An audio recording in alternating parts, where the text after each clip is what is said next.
رابعہ بصری رحمت اللہ علیہ کو دنیا سے گئے ہوئے 1200 سال ہو چکے ہیں، لیکن ان کا نام آج بھی زندہ ہے، رابعہ بصری۔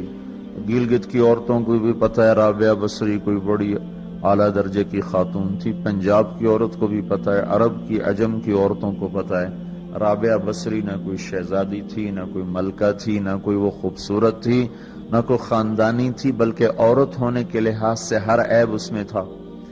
خاندان اچھا ہونا چاہیے تو وہ غلام تھیں، باندی تھی۔ شکل اچھی ہونی چاہیے تو وہ بدصورت تھیں، کالی تھی۔ پھر چلو شکل بے کیسی ہو، خاندان کیسا، اولاد کے قابل تو ہو۔ رابعہ بصری اولاد کے قابل بھی نہیں تھی، بانج اس کو کہتے ہیں، جو عورت اولاد کے قابل نہ ہو اس کو اردو میں بانج کہتے ہیں، عربی میں عقیم کہتے ہیں۔ آپ کی زبان میں بھی کچھ کہتے ہوں گے، ہیں؟ شونی تھی۔ تو اب بتاؤ، عورت ہونے کے لحاظ سے کوئی چیز ہے؟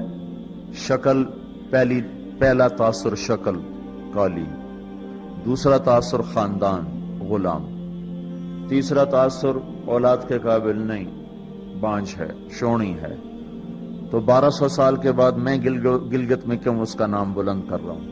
میں نے کسی بادشاہ کی بیوی کا نام تو نہیں لیا، سکندر کی بیوی اور بنو امیہ اور بنو عباس کی ملکہ اور بیگمات، ان کے نام تو نہیں لیے۔ میں کہہ رہا ہوں رابعہ بصری، ان کی عادت یہ تھی، وہ روزانہ عشاء کی نماز کے بعد غسل کر کے کپڑے بدل کے اپنے خاوند سے پوچھتی آپ کو میری ضرورت ہے؟ اگر وہ کہتے کوئی نہیں ہے تو پھر پوچھتی مجھے اجازت ہے؟ وہ کہتے اجازت ہے تو پھر مصلی پہ کھڑی ہو جاتی ہے اور فجر کی نماز تک مصلی پر کھڑی رہتی تھی۔ ان کا خاوند جلدی فوت ہو گیا، جوانی میں ہی بیوہ ہو گئی۔ تو حسن بصری بصرہ کے امام، کیا سارے مسلمانوں کے امام تھے، وہ خود آئے، خود چل کے آئے کہ میں آپ سے شادی کرنا چاہتا ہوں۔ وہ کوئی شادی کا شوق نہیں تھا ان کو، وہ تو اولاد کے قابل نہیں، شکل صرف ان کی نیکی اور ان کا جو اللہ سے تعلق تھا، ان کو یہ لالچ ہوا کہ یہ میری بیوی ہو جائے تو اس کی تو فعل شاید میری بخشش ہو جائے۔ تو ان کے پاس آئے، کہنے لگے رابعہ میں آپ سے شادی کرنا چاہتا ہوں، خود پیغام لے کر آئے۔ تو انہوں نے فرمایا میری 4 باتوں کا جواب دے دو تو میں شادی کر لیتا ہوں۔ کہنے لگے کیا؟ کہ یہ بتاؤ میں جنتی ہوں کہ دوزخی ہوں؟ کہنے لگے یہ تو میں کچھ نہیں کہہ سکتا۔ اچھا یہ بتاؤ جب اللہ تعالیٰ قیامت میں اعمال نامے اڑائے گا، کسی کے سیدھے ہاتھ میں آئے گا، کسی کے الٹے ہاتھ میں آئے گا، میرے سیدھے ہاتھ میں آئے گا کہ الٹے ہاتھ میں آئے گا؟ کہنے لگے یہ بھی کچھ نہیں بتا سکتا۔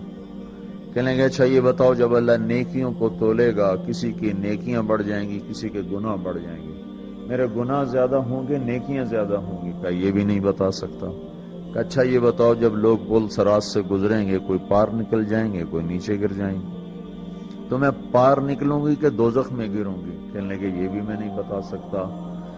تو پھر فرمایا اچھا جاؤ مجھے تیاری کرنے دو، مجھے ان 4 باتوں کی تیاری کرنی ہے، میرے پاس شادی کے لیے وقت کوئی نہیں ہے۔ ایک دن اٹھی، سالن پکانے کے لیے سالن ہانڈی، دیکھا تو پیاز کوئی نہیں، اب پیاز کاٹ کے ہانڈی میں ڈالا جاتا ہے۔ اب پریشان بیٹھی ہیں، نہ کوئی بیٹا، نہ بیٹی، نہ خامد، نہ بھائی، نہ کوئی خادمہ۔ تب سوچ میں پڑی پیاز کہاں سے لوں؟ اوپر سے ایک چیل اڑتی ہوئی جا رہی تھی،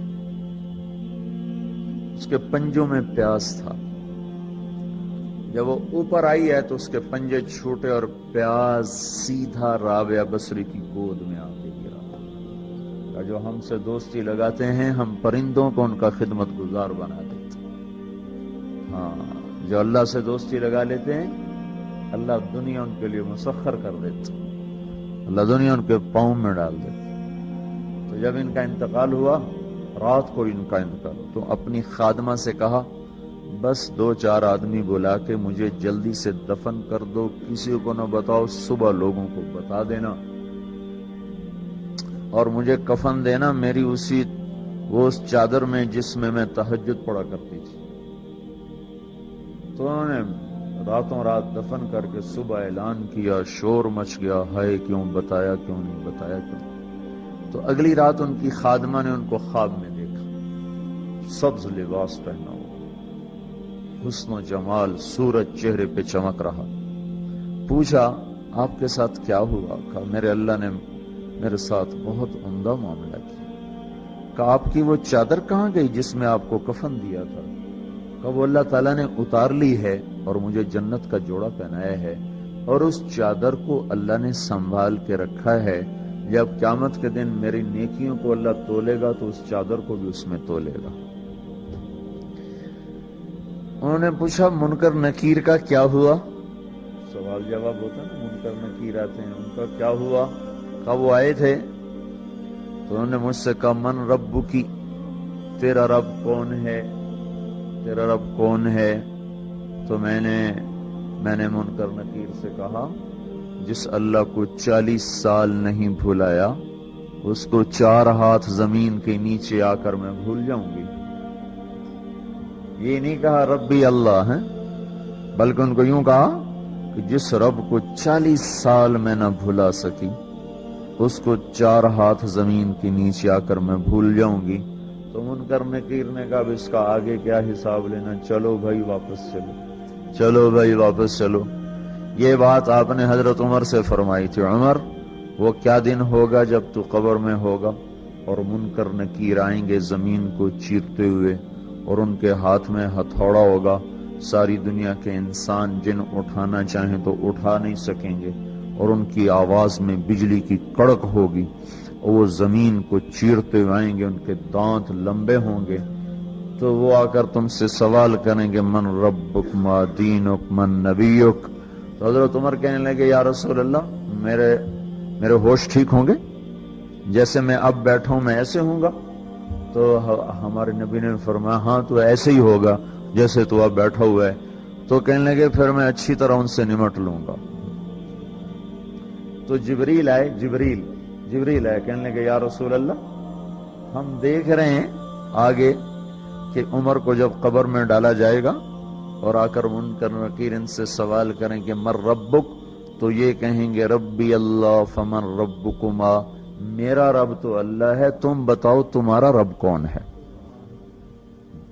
میرا دین تو اسلام ہے، تم بتاؤ تمہارا دین کیا ہے؟ تو وہ منکر نکیر کہیں گے عجیب بات ہے، ہم تمہارا حساب لینے آئے کہ تم ہمارا